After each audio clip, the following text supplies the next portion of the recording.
All right, everyone, welcome to chapter 19 discussion of the ISIS papers, chapter 19, the neurochemical basis for evil. Now, ah, this chapter is like something I've always have wondered my entire life.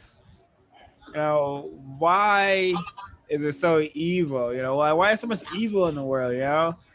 When I started reading, I started reading The Delectable Negro, and I read about white people raping and eating black children and women and men during slavery, 400 years, and some change. And then I realized, why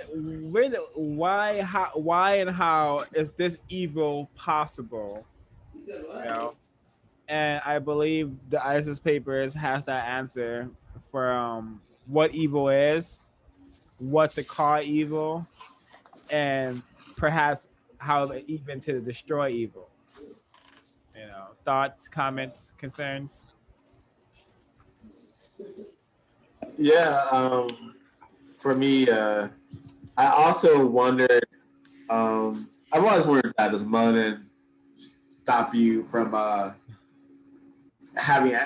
Obviously, anyone can be evil now because of the system like supremacy. But for me, I always thought is being melanin deficient equivalent to being more prone to violent tendencies or aggressive behavior and more apathy in terms of life. And I thought about that a lot. And when I first learned about melanin, when I learned that the reason why black people are black is because of melanin, I learned this at a very young age. I just melanin. Um, and then as a child, I thought, okay, so white people don't have melanin or as much melanin as black people. So does that mean anything? Is that significant as in the way people think and behave? And I think this chapter answers that uh, quite elegantly.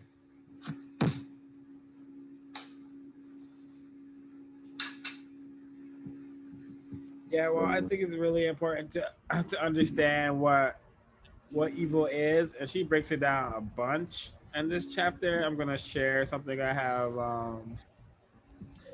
highlighted. It's one of the first things that I have highlighted. What page?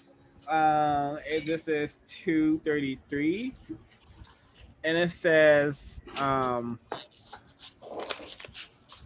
explained that if the melanoconites were sense receptors and melanin was a neurotransmitter, the darker the skin, the higher levels of hypertension is found. Primarily, this is true because black people with darker skins are more sensitive to the energy currents around them. If those energy currents are stressful, they will be more stressed, increasing the levels of hypertension. Yeah, and I'm sure we all have heard about black people having hypertension problems. Well, if you live in a system of racism, white supremacy, this is what happens. And this is not what evil is, but this is one of the first things I had highlighted. But she defines evil, or she takes she first tells us what evil is by defining what Webster defines as evil, which is evil as morally bad or wrong, wicked, depraved, causing pain or trouble, harmful, injurious, threatening or bringing misfortune, unlucky, disastrous, unfortunate, as an evil hour, resulting from or based on conduct regarding as immoral, as an evil reputation. So this is what Webster calls evil. But she, on the same page, 233, she says, I relate soul to order, spirituality, and the affirmation of life. I equate evil with chaos and destruction, especially the destruction of life. The word evil, when spelled, is backwards. So, very like things to think about and to really. So we have our basis as evil being the spreading of chaos and destruction, especially the destruction of life. We look around, where can we find the destruction of life? I want everyone to answer this question. Everywhere. Most European mindsets when it comes to any work environment in terms of like how they will get rid of like their equipment, like things like that. You see destruction everywhere. Look out your window, you see a factory pumping out um, fossil fuels into the air that you can tell is like affecting us. The invention of petrol for vehicles, constantly pumping out destruction, just destruction.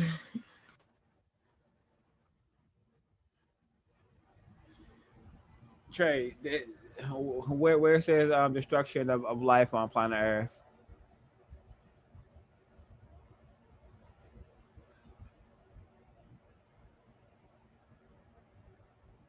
As far as the question as well, The question is, where have you seen destruction of life on planet Earth?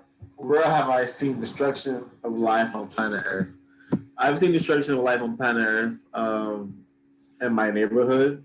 I think where I grew up is a very, very interesting white supremacist project where you see death and chaos and destruction all around you every day. I mean, just to bring into context, I remember my cousin's, uh, the father of her child being killed on Christmas Eve. And to me, that's like that is really symbolic and like just really negative. And I feel like that is the time where I've seen, definitely I've seen the destruction of a person's life, and I saw the taking away of a potential father for a baby. Just so much, so much. So to me, that's white supremacy. How it creates scenarios where that's made possible. Yeah, like we understand the white supremacy system as a power a system of power dynamics and a system of fear, but also we have to understand it as a system of evil because a lot of people like just really just have kind of like swayed away from like calling things what they are, like the truth. And we live in a pretty evil society, you know, and to bring that home to emphasize that the discussion of evil also on page 23, the discussion of evil takes on even more significant proportions in the light of the increasing number of persons in this society who openly are proclaiming themselves to be worshippers of the devil being the arch doer of evil, in contrast to worshiping God. Reportedly, these persons participate in the ritual murder of human beings. So, you know, a lot of people participate in the ritual murder all the time. You know, like if you um have like got on Twitter and justify a non-white person's demise, you have participated in ritual murder, whether you like to think so or not. As far as I'm concerned. So, comments and share. Yeah, I wanted to piggyback on what you're saying. First of all, I agree. If you are sharing a video of a black person being killed and there's no caption to the video, you're also participating in ritualistic murder. I think circulating images and videos of black people dying without any context, and it's like, why are you doing this? Like, this is terrorization and this is demoralizing to people who are, actually trying to replace the system of white supremacy with a system of justice. So on page 232, um, I wanted to read this bit because once again, the reiteration of definitions are so important because we need people to understand fully and clearly what racism really is. And racism is white supremacy. The Crest theory, the Crest theory of color confirmation of racism. White supremacy links whites' unjust behavior towards people of color, black, brown, red, and yellow, to whites. Inability to produce melanin skin pigment and the skin melanocyte. The whites' numerical minority status in the world and ultimately their fear of global white genetic annihilation by genetically dominant skin melanin producing now white world majority are pointed out as additional reasons for white aggression towards people of color. This thesis helps to explain the evil kill or be killed behaviors of the global white collective in relation to non-white people. So to me, this is it's very clear is that everyone knows the term kill or be killed, you know, and I feel like this society, which is governed and ruled by white supremacy, constantly is recirculating that message, kill or be killed. That's why you have so many instances of people, quote unquote, standing their ground. Even this year, there was a white bar owner who killed an innocent person just by him fearing that there was person was a threat. And it's the whole mentality that drives these instances to happen, like Trayvon Martin being killed by George Zimmerman, and all these instances are manifestations of the same kill or be killed. I feel like kill or be killed is a microcosm of white supremacy. It's the learned behavior patterns of white people, especially the ones who actively go out and purchase guns and look forward to going hunting every hunting season. Um, Yeah. yeah. Um, I want to read this on page 34. It says, "For the ant, the greatest evil consists of killing ants. For the human being, the greatest evil consists of the obsessional degrading and killing of other human beings. All lesser evils are simply added to this, i.e., the destruction of other life forms, destruction of the planet, and destruction that extends beyond planet Earth. With evil so defined, there's clearly an overwhelming atmosphere of evil in this world. In fact, the entire planet exists in an atmosphere of de- degrad- degradation and murder.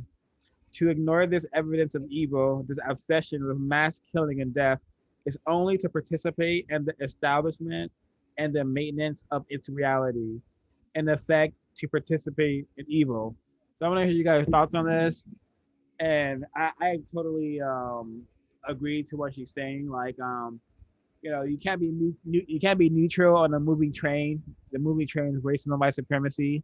You have to do something against it, or not. You're complacent and you're participating and contributing to this evil system. We all are forced to.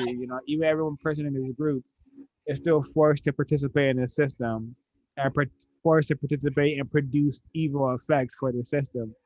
But we're still trying to counter it despite that. Thoughts, comments. Yeah, I agree. I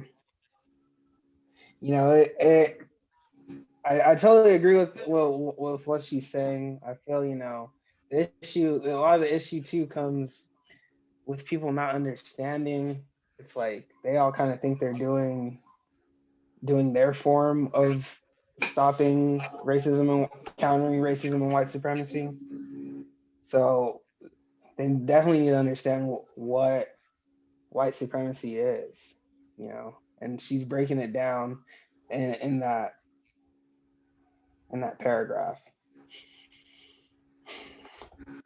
Um, yeah, I'm all like, yeah.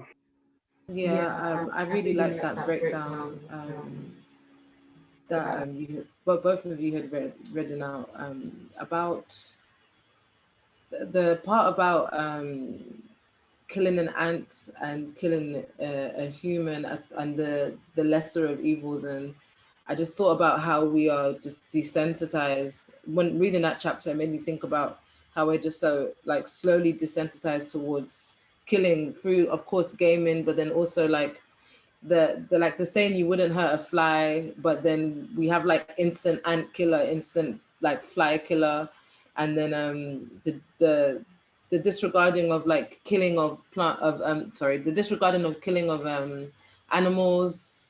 Like of course people get like mad, but it's not really something that's a warning sign. Like that's a warning sign to see that someone can potentially grow up to kill if they have it in their mind to just kill um, lesser animals or some what they seem as beneath them. But the European Asili literally teaches you as long as they're your prey and you're the predator, it's all is what okay in the jungle. In that will. But yeah, I don't want to deter. I do want to read something, but I wanted people to be able to answer the question. So, and if anyone's going to read anything next, can you just let me read? But I'm going to let people say their thoughts. Yeah.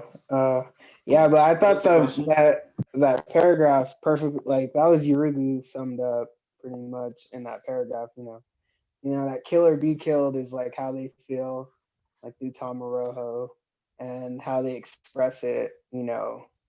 Through their violence against non-white people on the planet. It's like their Tamawazo, right? But yeah, I think we definitely see this everywhere. It's being taught. It's being taught in that game, that Roblox game that I was just talking about. That's a kids game. The only people playing it are kids. That's definitely being taught kill or be killed type mentality. Like you need to kill these pigs before they kill you. Um, yeah, but for people to kind of keep ignoring this, I think it isn't going to get us anywhere. I think things are only going to get worse. And if we don't start doing things with some guidance and, you know, stop avoiding the mistakes we've been making in the past, well, things are only going to keep getting worse for us. I agree. We Yeah, need to we need to learn. it's what Cress Welsing has been saying. It's what her students are saying. If we don't get it together, it's only going to get worse. And Trey, do you want to answer the question? Or Mary, do you want to read?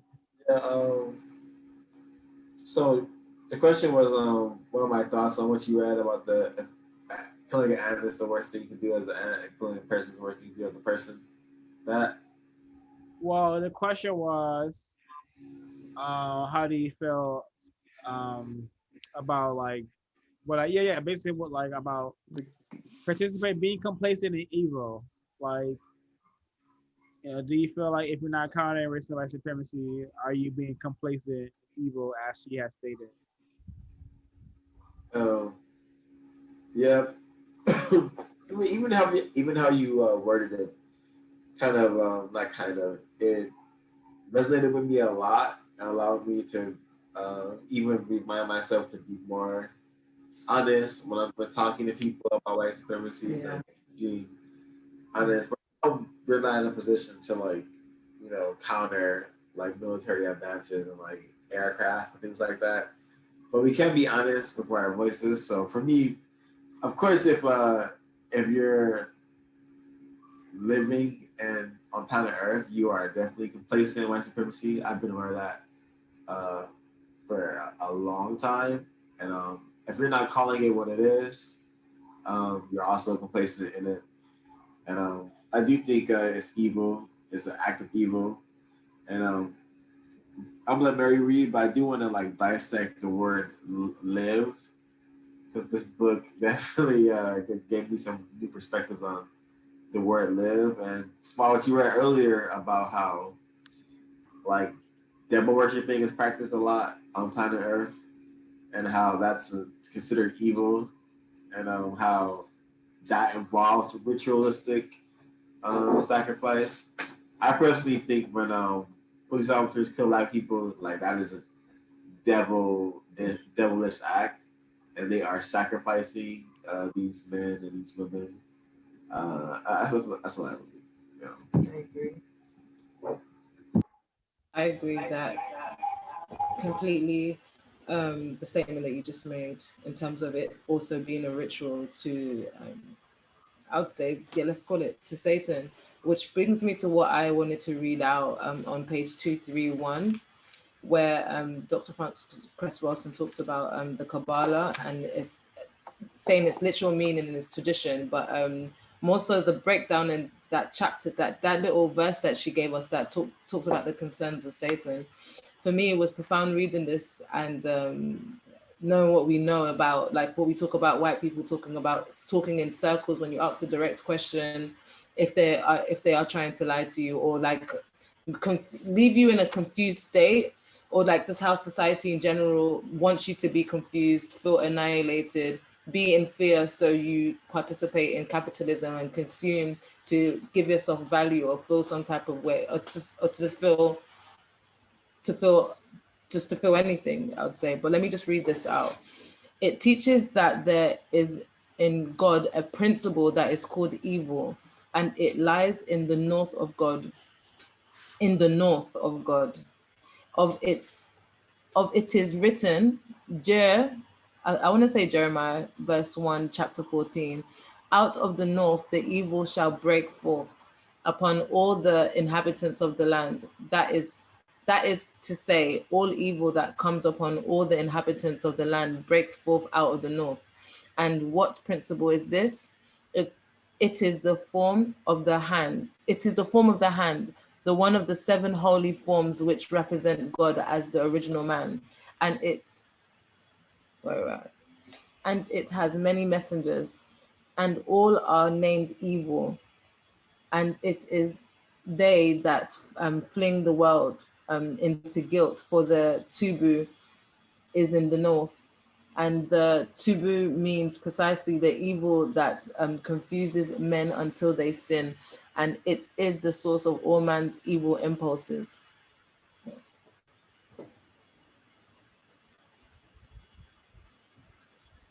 Yeah, what were your thoughts when you guys read this?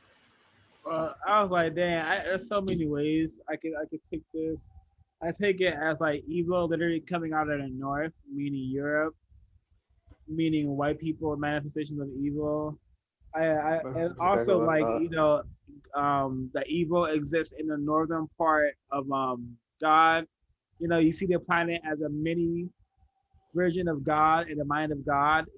So like if Earth is like God, north of God would just be Europe. South of God would just be Africa. So I'm like, this is all very suspect. Did I have any? I think I have some. Yeah, and also like maybe in the northern hemisphere of your brain is where like your evil tendencies reside. But if there's balance in your head, in your brain, you're able to not want to be evil and can control your so-called evilness. But white people don't have that apparently.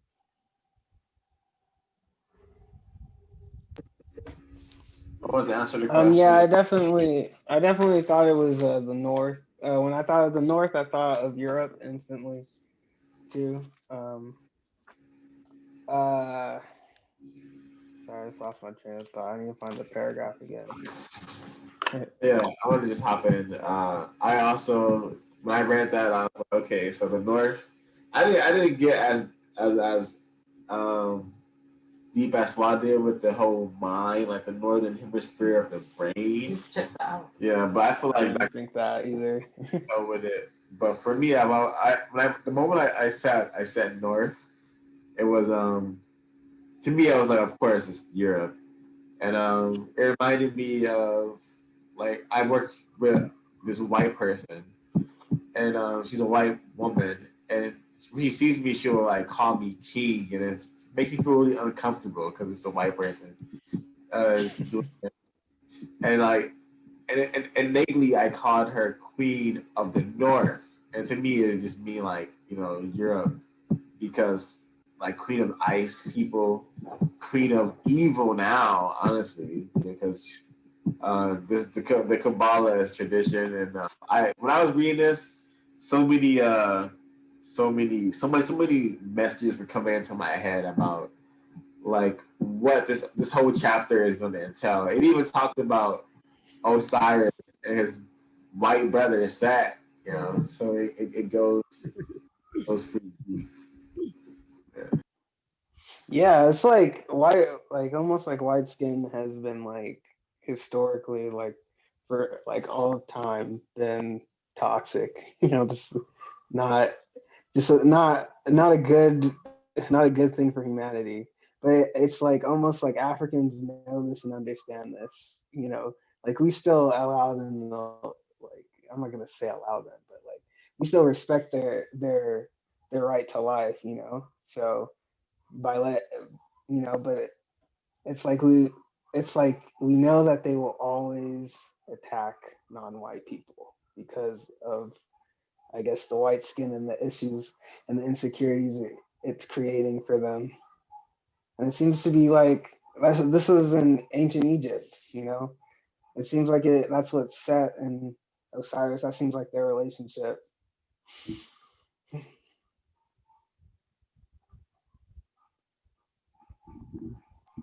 I think we may have to temporarily put our tradition on hold when solving the problem of white supremacy.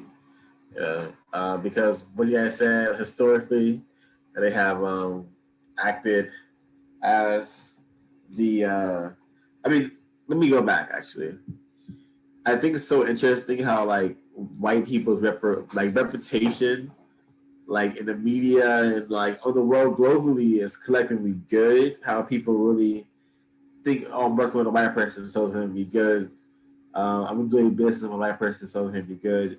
People like associate whiteness with goodness, associate whiteness with progress, associate whiteness with like climbing up the ranks. So, for example, if I was to like walk into a bar with a white woman on my arm, I'm pretty sure I'll be a lot more accepted than walking in with a non-white person on my arm. That's how white supremacy works. And there's other stuff I want to get into, but that's later online. But I find it so funny that their reputation is so good and well kept when they literally wage war against countries like all the time just to neo-colonize them and take their resources. Afghanistan, Iraq, uh, and it's just like they've created a world that's most beneficial to them, to white people, and we all like are so complacent and receiving information that they're nice and that they're good people. And it's Yeah. yeah. Yeah, I think you made some really good points. How like they've used public relations, propaganda, and the media to like present in a non-threatening, non-dangerous way when white people are, especially white people who practice white supremacy, historically are very, very, very dangerous for non-white people. They like we didn't have like the kind of chaos and destruction that we have on this planet now until white people came along, and this is a historical fact. White people are the only people to have nuked people. White people are the only people dealing, providing white phosphorus. White people are the only people in Afghanistan and Iraq throwing thermite grenades at people. So, and also drone striking people. So this is all evil manifestations of evil. White people really do a lot of evil stuff. So maybe it's not too of a stretch to say maybe white people are just evil and ain't no good in them. Or start showing us some proof. Start showing us that y'all trying to end white supremacy because y'all got the power to end white supremacy. But I look around and still here. So white people do better by ending white supremacy right this second, or we VGQ, you guys are evil, and the proof is in the pudding. Look around. I could be wrong though. I don't think so though.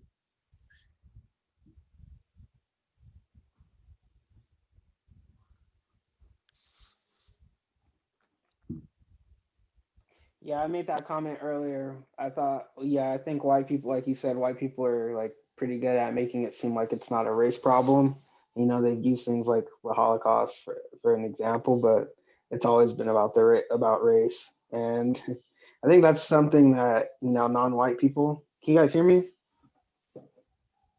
Not. It's something that non-white people, you know, need to start to understand that the there are a lot of problems in the world, but the one true problem that we need to focus on is the race problem, white supremacy, racism.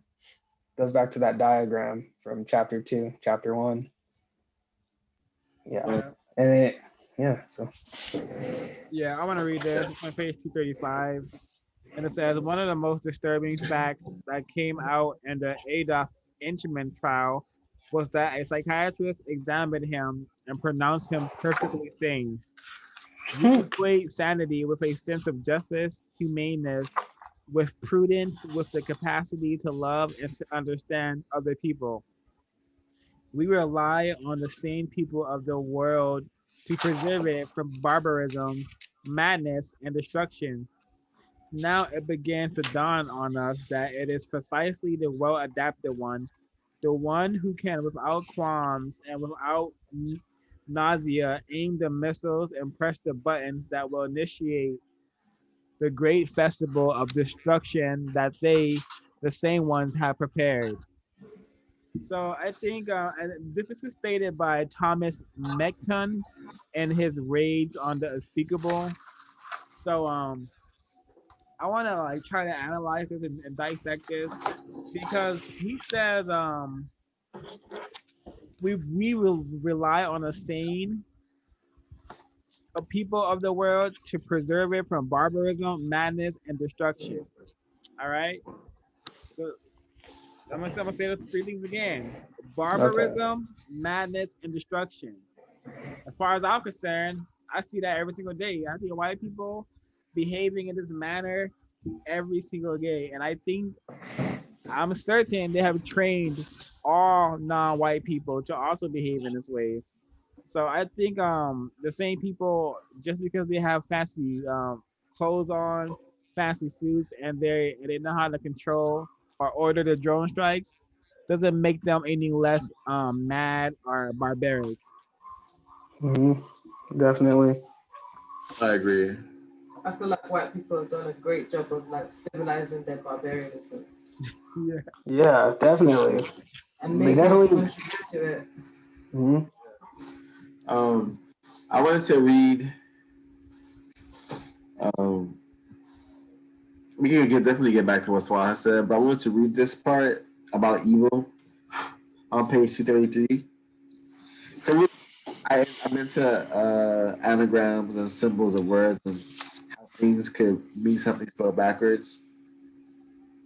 So on page 233, since my 1972 presentation on the neurochemical basis for the soul, the neurochemical basis of evil has periodically come to my mind, begging that I outline my thoughts of evil as the antithesis of soul. I relate soul to order, spirituality, and the affirmation of life. I equate evil with chaos and destruction, especially the destruction of life. The word evil, when spelled backwards, is live. The discussion of evil takes on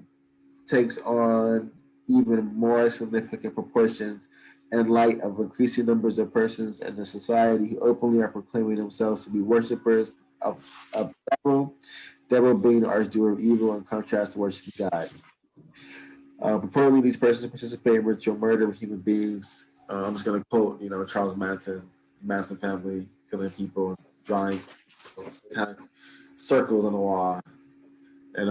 But the word evil spelled backwards is live, to me, I feel like this is one of those things where like the European silly is communicating, always, always communicating, and it really means that our lives are going to be evil. Just so you guys know, and I do associate Luciferian practices with like satanic witchcraft, where you have to tell your victims what you're doing to them, like that for your spells to work against them, for your power to work, you have to tell them what's going on. I feel like white people tell us all the time, like what's going on in films. Mm-hmm. They tell us how they tell us exactly where they see us as super predators. That's from Hillary Clinton. We are super predators. We are like rapists. That's from Donald Trump. And basically, they are only projecting what they are. These are projections of what they are. And I do believe the fact that evil spelled backwards is live is directly rooted in the creation of the word of the English language. And who created the English language? White people. Why the fuck is life spelled backwards? Evil? Why? Like why? Like Well, just that coincidence. yeah, and I Yeah. want to add to that by saying live being evil backwards can also reflect that we are forced to live in this evil system. We are forced to participate in this evil system. So no matter what we do in our life until the system is gone, through living, we're participating in evil. So we're forced. They force our hand to be corrupt. They're like the poison all around us. The poison is in our language, in our minds, in everything we do. So we really got to replace the system with justice, or we're just gonna continue to decay.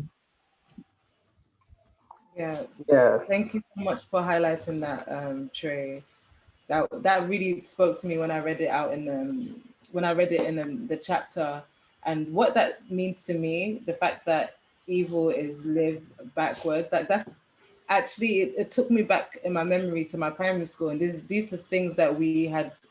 Like when people would say, "Do you know that God is dug backwards?" This is another thing that used to be like, "Do you know that evil is lived backwards?" And we also highlighted that devil is lived backwards. So if you act like a devil on this earth, then you've lived. And that's my interpretation as a child. My interpretation as a child was literally, if you want to live a good life or the life, you have to be evil. Like that was what I picked up.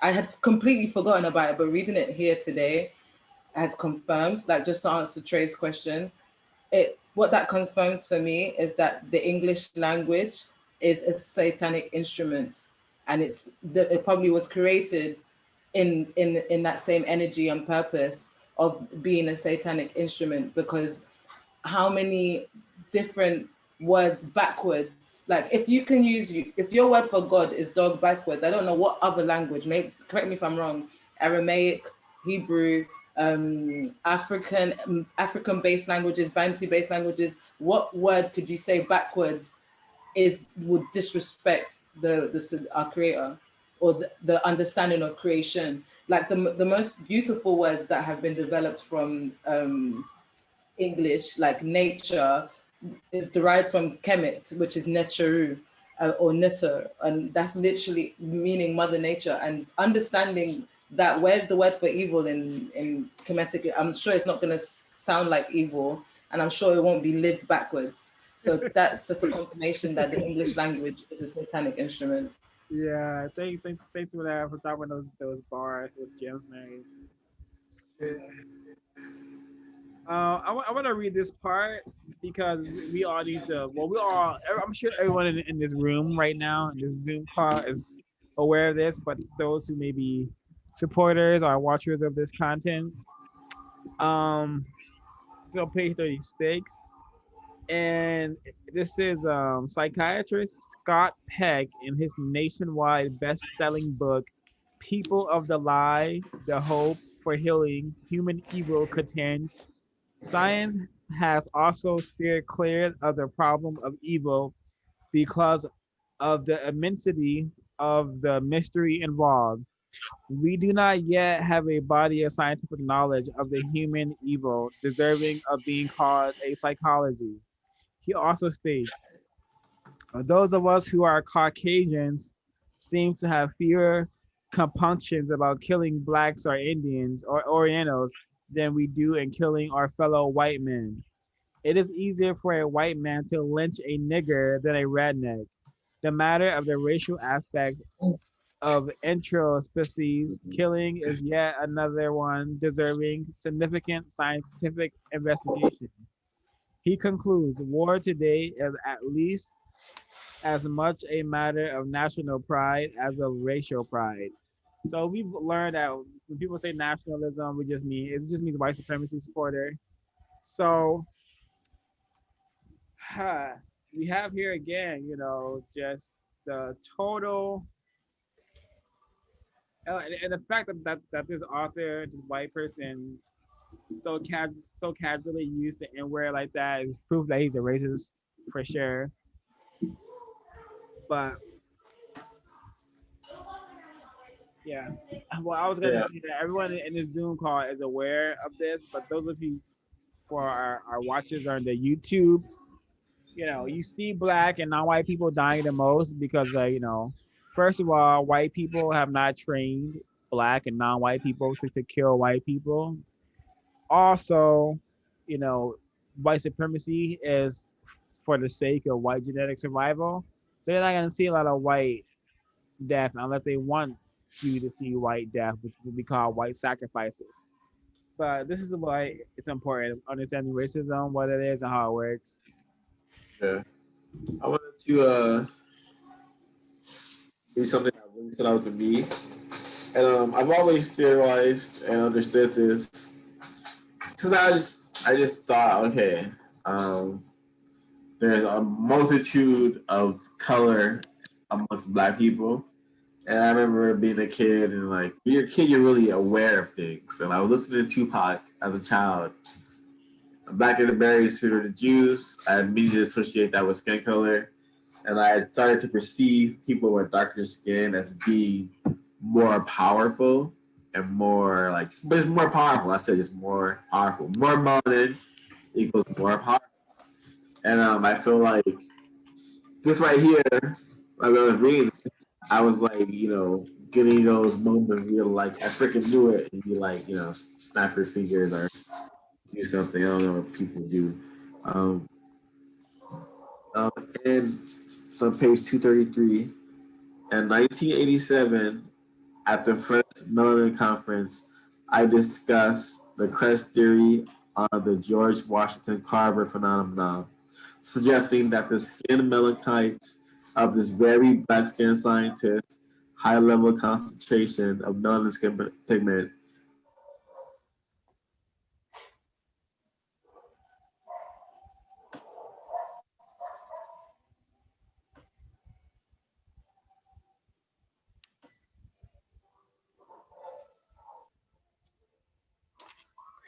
It confirms a lot of things, like things I've been thinking for a while. About you know white skin. You know, the more you read about it, just in Urugu and even in this book, just it's always about the white skin, forever and always. my our internet is just tripping. The router just disconnected. All right, yeah, you want to see what you're gonna share? Yeah. What was the last thing you heard? What was the last thing you heard? I'm gonna start over actually. Yeah, that's better. Yeah. Um, this is on page 233. In 1987, at the first Mullen Conference, I discussed the Crest theory of the George Washington Carver phenomenon, suggesting that the skin melanocytes of this very black skin scientist, high level concentration of melanin skin pigment, enabled him to communicate with the energy frequencies and emanating from plants. Thus, he was able to learn their secrets and purposes.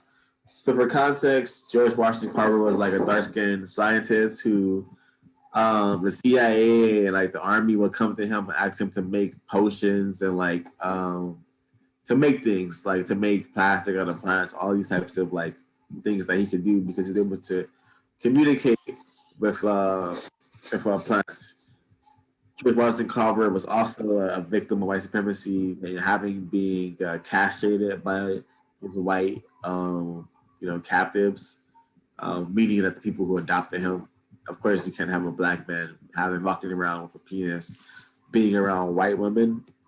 But back to what I was saying, I think the power of melanin and like those who do have the I guess I don't know if it's privilege. We're all living under the context of white supremacy, but of not having so many of your ancestors sexually aggressed um, against white people are like more closer to like just the energy, just not more closer to, but are more able to pick up certain energies, decode, see, have like access to the sixth sense.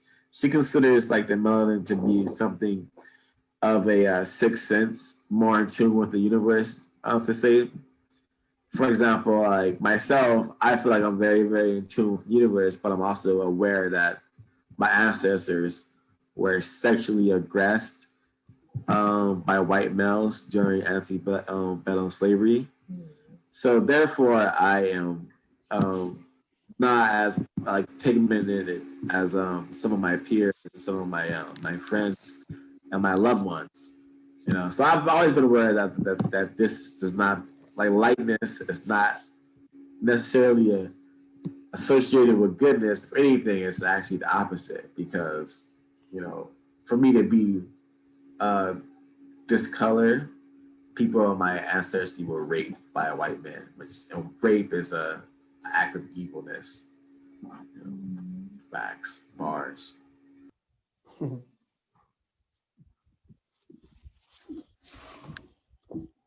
Yeah. So if, I feel like are we getting close to closing comments, or if people have more things to share? I definitely want to share. Maybe you want to go before me, and I'll come back. Me. All right, okay. I want to share some Moby Dick quotes because I've never read Moby Dick. This is the most information I ever I got never about read it. it. This is the most information I got of it, and I feel like I understand the whole story now. So I feel like the writer of Moby Dick, of course, was a white supremacist. It's very clear. But let's see.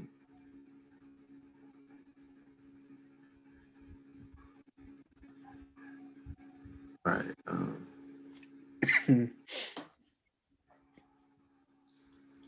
All right. So this is on page 236. It's gonna be like a few snippets of it. Even though Peck suggests that science has steered clear of the subject of evil because of the immense mystery involved, Herman Melville, the 19th century novelist, perhaps subconsciously went directly to the subject of evil. He approached evil through the symbolisms of the white whale, Moby Dick, and the crippled white ship captain who pursued him, Ahab, who was often compared to Satan. Melville uses an entire chapter of his book to discourse the whiteness of the whale. He begins, what the white whale was to Ahab has been hinted, what at times he was to me, yet remains unsaid. Aside from those more obvious considerations, touching Moby Dick, which could not but occasionally awaken any man's soul, some alarm there was another thought, or rather vague nameless horror concerning him, which at times by its intensity completely overpowered all the rest, and yet so mystical and well nigh ineffable was it, that I almost despair of putting it in comprehensible form. It was the whiteness of the well that all above all things appalled me. But how can I hope to explain myself here? And yet, in some dim, random way, explain myself I must, else all these chapters might be naught. So this is the writer of Moby Dick uh, talking about the whiteness of the male. He continues, um, yet for all these accumulated associations with whatever is sweet and honorable and sublime, there yet lurks an elusive something, innermost idea of this hue, which strikes me more of panic to the soul that that redness which affrights in blood, that ghastly whiteness it is which imparts such an abhorrent mildness, even more loathsome than terrific, to the dumb gloating of their aspect, so that not fierce fanged tiger and his heraldic coat can stagger courage as the white shroud bear a shark. This is just fancy ways of saying how white this well is. And then he continues, what is it what is it that in the albino male so peculiarly repels and often shocks the eye, as that sometimes he is loathed by his own kith and kin? It is that whiteness which invests him, a thing expressed by the name he bears. The albino is as well made as other men, but has no substantive deformity. Yet this mere aspect of all-pervading whiteness makes him more strangely hideous than the ugliest Wow. abortion. Why should this be so? Um, I want to continue on here. This is going back into Francis' writing. Again, referring to whiteness, Melville writes, it is at once the most meaning symbol of spiritual things, nay, the very veil of Christian's deity, and yet should be as it is the intensifying agent in things the most appalling to mankind.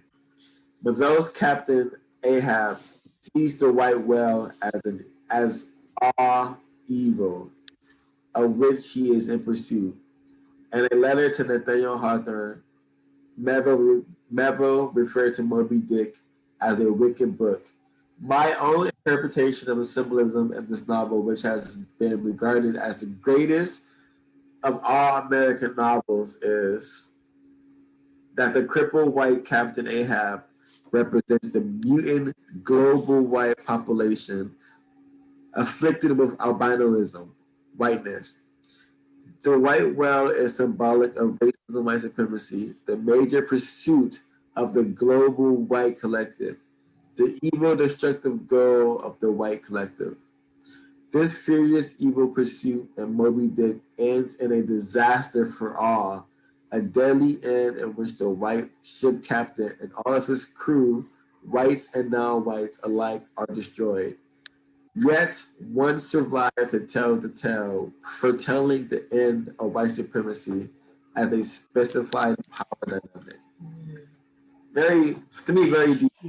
I agree with what she is saying because if the book is about that, about a white person chasing a white well, of course that could symbolize a lot of things associated with whiteness when you apply the unified field theory. Um, but yeah, it's just to me it's fascinating to read, and she does touch upon it, but I do think there is a correlation between being melanin deficient and being prone to just being evil. Yeah. I think we can all. I mean, I never read that book in school, but I think most people, most non-white people reading that book are going like kind of laughing. Why is that guy so obsessed with that well? But she kind of exposes that, right, as it being him trying to chase white supremacy, and but I think it just goes to show, like they're teaching us together, they're conditioning all of us together. For white Yeah. children, Correct. internalizing that. For me, I have no idea what this is about. This just seems like insanity to me. So, kind of reading it now, you can just and understanding racism and white supremacy, you can see it all throughout that book. um but it definitely it's dangerous. That's some dangerous literature. Like she says, that's everywhere and that's all throughout literature. So true. It makes me it makes me think of what Trey had said earlier about like white people telling themselves. So I don't know if this like because a lot of I have never read Moby Dick, but I know it's extremely popular and it's like a well sought after literature book. And for me, it's like I know, and they're white writers, so this retrospective or introspective nature that's created this form of art, you must have some level of compassion if you can make these such comparisons, or is it just the nature of telling on yourself? I don't know how I to think distinguish the two. I I think want to it's give a the artistic nature. credits, but then I didn't think about that they kind of have to tell on themselves. I think it's a nature of truth needing to be presented, truth needing to find its way out through the cracks of deceit and confusion that white supremacy has used to dominate. So I don't think that the writer of Moby Dick is trying to create a metaphor about white supremacy. I just think that's truth Happens found its naturally. way. Yeah. Yeah, I agree with what saying, and I wanted to read something, but also before that, I wanted to talk about how truth prevails. I think the subconscious is what allows like things like Moby Dick to be created because there's no way Neville intended to sit down and write a book. Okay, this book is gonna sustain and give my ideology out of like white survival, pursuit of whiteness. The same thing with George R. Martin, the creator of Game of Thrones. Like his very popular series, very known across the world. But if you look at to how things are named in the show, you have like the things that cause the most destruction besides just white people, the white characters are the whites, which are the zombies that are created by the White Walkers. So you have the whites, which is named in the show, and then you have the White Walkers killing, murdering everyone in their path, destroying things. And where do they come from? They come from like the north, and they're the ice people basically. So I think these are symbols of white supremacy for sure. Like this is symbolically showing you how planet Earth is ran. Yeah. You have a lot of people from the Caucasus Mountains being cold-hearted and being very, very capable of killing mass peoples as they make their journeys across whichever lands they make themselves known on. Yeah. And Dr. Frances Cress Welsing says that before we can even start to struggle against evil, we need to ask ourselves some questions to be effective in that struggle. So on page 235, however, before there can be effective struggle against evil, the following questions must be answered. 1. What are the dynamic conditions in a society or culture that would stimulate such activity as announced as devil worshiping? 2. What are the dynamics in a society and culture where increasing numbers of black males are being killed daily, yearly at epidemic levels? 3. What are the exact causing dynamics in a society and culture where the greatest percentage of its resources are used in the development and production of instruments of death and destruction? 4. What are the exact dynamic conditions in a power system or culture wherein 50 million people can be destroyed in the course of slave trade, as on the continent of Africa? 5. What are the exact dynamic conditions in a power system or culture where 6 million Semites of the Jewish religion can be destroyed deliberately, or 20 million people killed in the course of a war, such as in the Soviet Union during World War II? 6. What are the dynamics in a society and culture in which hundreds of thousands Possibly millions are doomed to die of infection with a virus that increasing numbers are concluding was deliberately man-made. These are questions. Oh yeah, but yeah, that's what I want to be. Amazing questions. Yeah. Well, I think the last part is of that paragraph of that part is important too. So I want to finish it. These are questions that the psychiatrist should be motivated to answer in the context of understanding the issue of evil, especially when it is recalled. Oh, yeah. So, I want to like for one of the last things I want to mention is we'll read and maybe talk about is this last part, which is on page 238.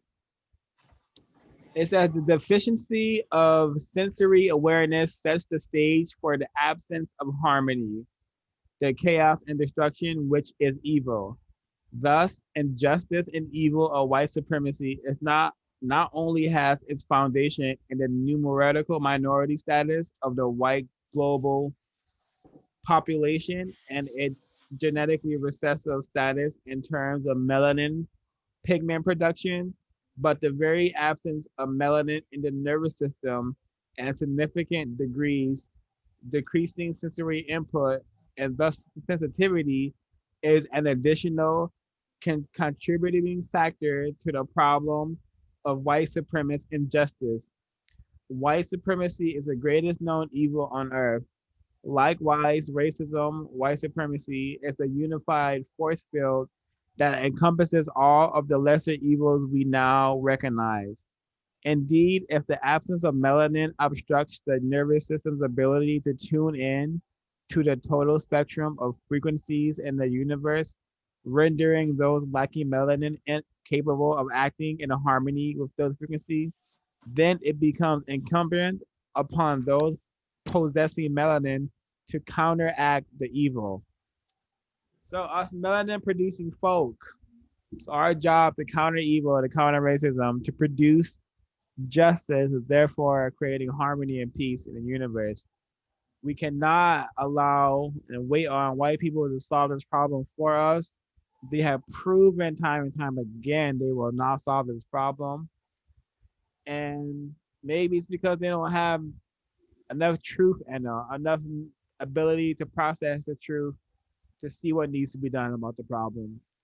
But I leave it to you guys for some comments, thoughts. Yeah, I agree. Um, I definitely feel like you said, it's no non-white people's responsibility. They need to produce this justice.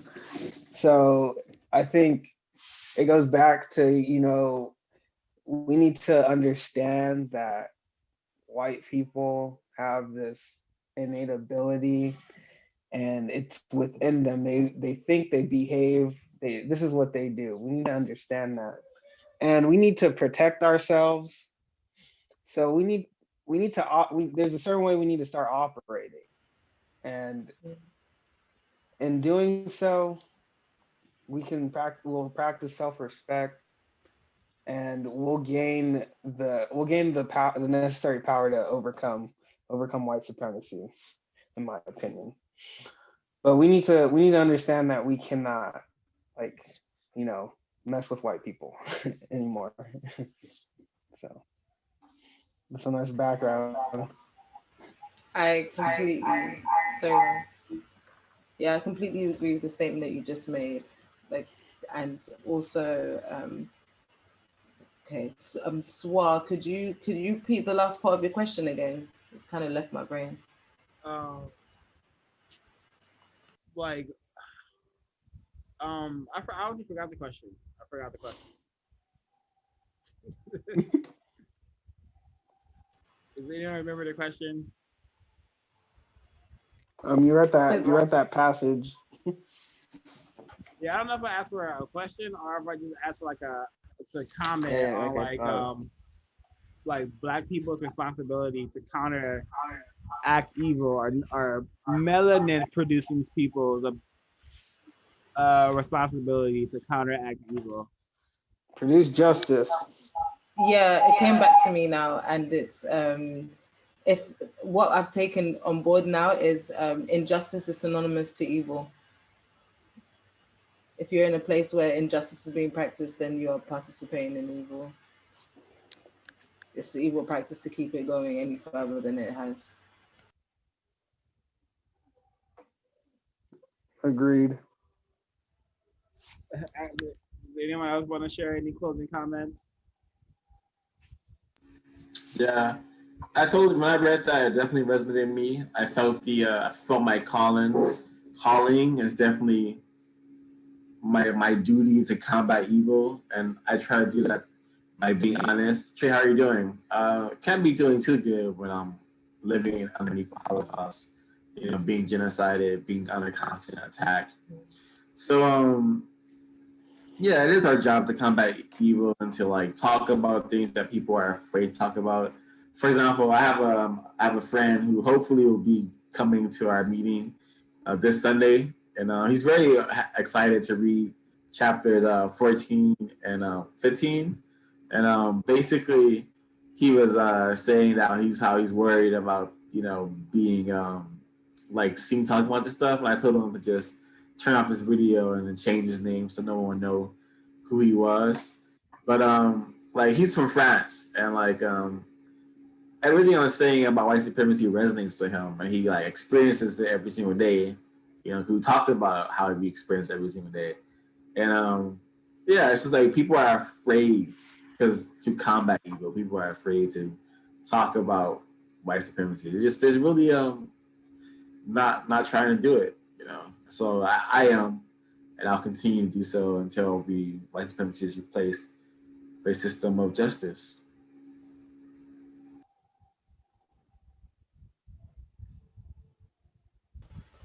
Yeah, for me, what I was really drawn to those questions that Trey had read out that Dr. Frances Cress Welsing had laid out for us to answer in the future.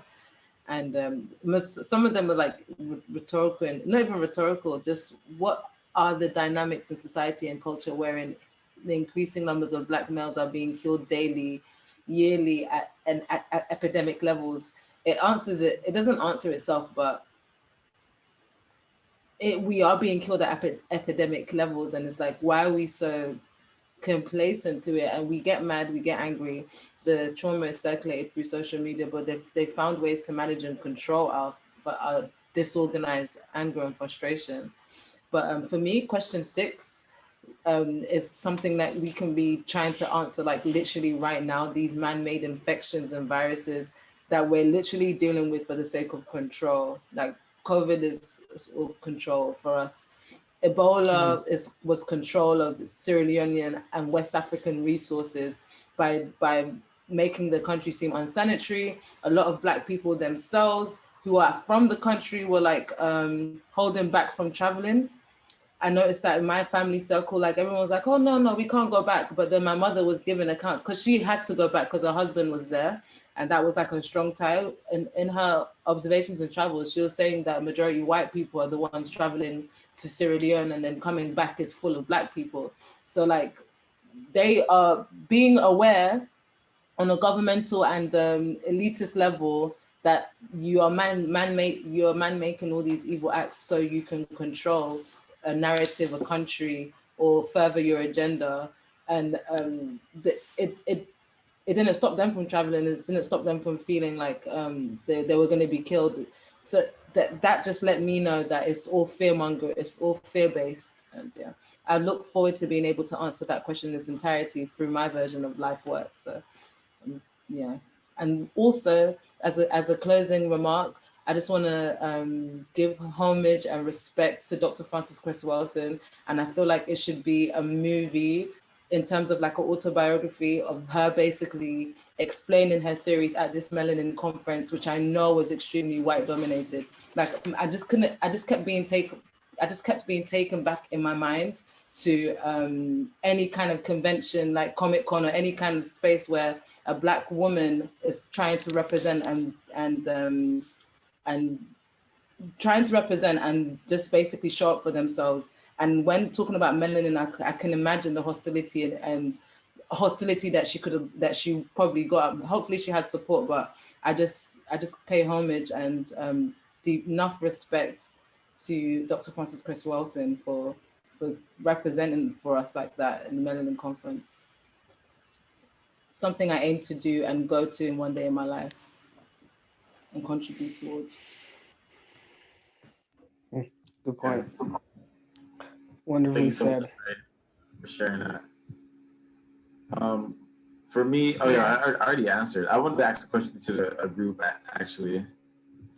Do you understand, agree, and / or believe that the lack of melanin produces some form of evil, or there's a correlation between melanin deficient people and evilness? Like what's going on and on planet Earth and what's happening?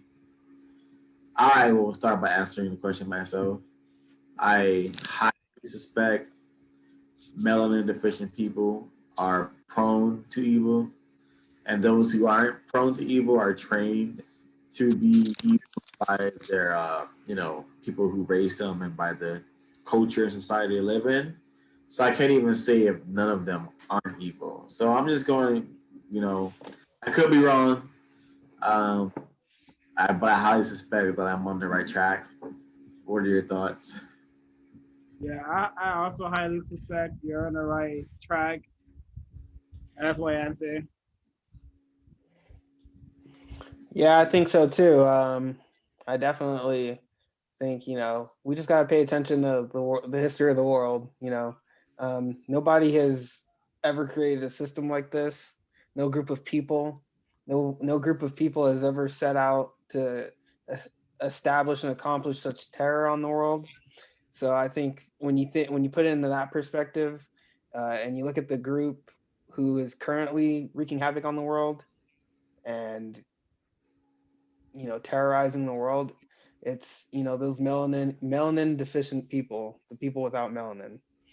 They're the ones that set it up and did this. So Africans and melanin people have lived on the planet Earth for millions of years and never have they ever done anything like this.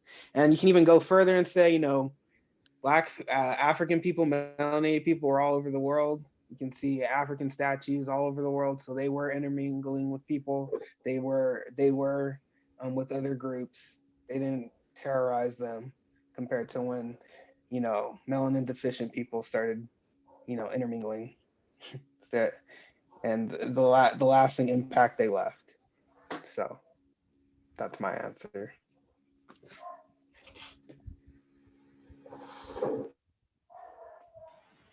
Yeah. Melanin gives you access to a wider spectrum of color. Melanin is okay for me. The quickest analogy I can give, when although it's a white narrative, and of course it was some form of something to be afraid of or fear, but Venom, the movie Venom, I don't know if anybody's seen it here, but like it's that whole relationship he had to that black substance, which I can take to be a melanocyte, and it binding with him and then basically improving him, making him be aware of things. I think that's synonymous to what melanin is for us, just not that personality communicative relationship. Is more just something that resonates intuitively and like encourages our brain computer to think, act, feel, and just way more. So I feel like if you like that, then you lack the capacity to be as compassionate as somebody who has the full access to emotional. Don't get me wrong, and there's Black people who have become numb or have suppressed their own emotion and are not present. But if you are tapped into your melanin, I feel like that's what it does. So that this is something that we had talked about in the last chapter. I believe it was chapter 13 on the Sunday meeting, and there was a statement that was that Dr. Frances Cress Welsing said that literally that you are less empathetic if you lack melanin. And then in reading that sentence, it made me feel like I have no reason, like I do have a reason to be, but I'm not wasting my energy and time being angry or why can't white people or why can't European descendants get it like in terms of this is evil, this is painful, this is, you don't do unto others the same way. I'm done wasting my time being hateful about that. It's because they lack the capacity, so they need to learn, or the highly need to learn, but it's not through me. I'm not exhausting my energy in that sense anymore. They don't, they lack capacity.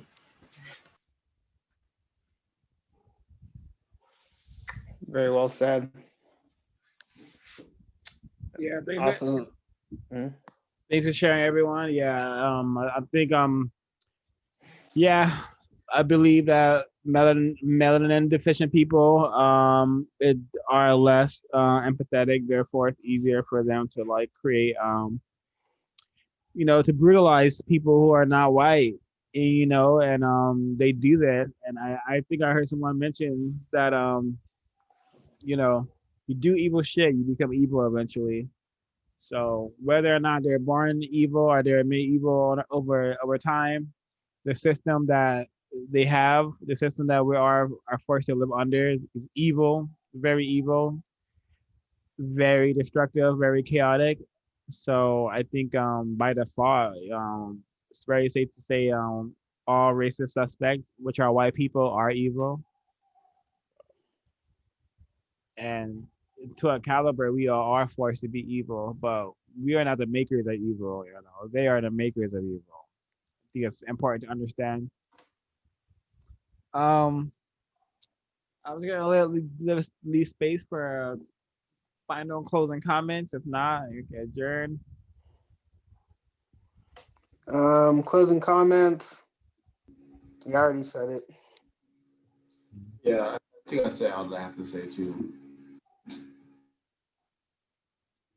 All right, thank you, everyone. God bless Dr. Frances Cress Welsing. Yeah. For this is a holy text, and I'm happy to be reading it all with you.